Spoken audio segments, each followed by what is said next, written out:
G'day, it's AJ. Are you or your staff eating rotten food? Strange question, I know. I've been doing a lot of culture work lately with teams and organisations where they've had some significant change, maybe in structure, maybe a team leader or someone leaving. Perhaps there's been some issues around probity, values. And what I'm finding is that a lot of these cultures are struggling, and they're bringing me in because they're having problems letting go. They're dragging up the past. Their performance is dipping because they've lost trust, and they have become tired and toxic. Maybe you can relate. And what I find is when I'm talking to these teams and leaders, I often like using the analogy of, are you eating rotten food? And that is, if you ate something that was poisonous or rotten and it made you sick, would you continue eating it? Would you keep it in the house and have some of that every morning just for fun, just for kicks?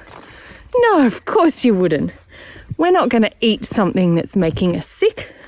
We're not going to keep rotten food. And yet essentially, when we're continually going over the past, when we're talking about the challenge, the issue, the person that left, the whatever it was that created this cultural challenge, we're eating rotten fruit or food. We're picking it up and eating it again.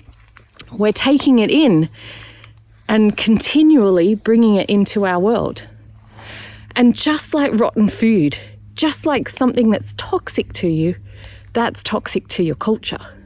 That's toxic to your people and their bodies. It's toxic to you. And so we don't want to eat bad food.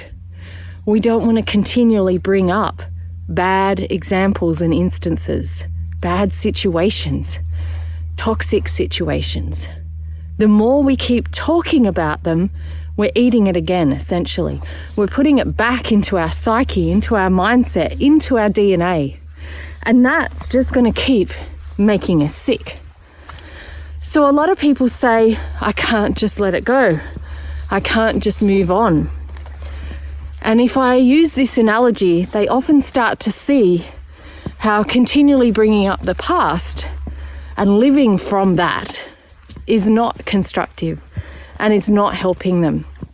And sometimes cultures and teams need help to deal with their grief. I get that. And it's really valid to have grief, sadness, hurt, anger, frustration, all of those things that whatever this situation might have been, and it could have been something that's gone on for ages, whatever that's brought up for people, that's completely valid. I'm not trying to invalidate their feelings, but I am trying to help them understand how by continually talking about it, by continually sulking in meetings or not contributing, not performing, white-anting their managers or leaders, whatever it is that's happening, it's just as bad as eating rotten food. So if you want to start turning your culture around, if you want to get clarity, if you want to support people to start rebuilding trust, you have to let that stuff go. You have to start driving, looking forward through the windscreen.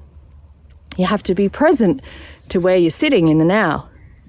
Too often, this is living looking in your rearview mirror, and the rearview mirror is small for a reason. May you find ways to move on, to acknowledge the past, to accept the grief, anger, hurt, denial that happened, and to start dreaming and moving towards a vision of something new together.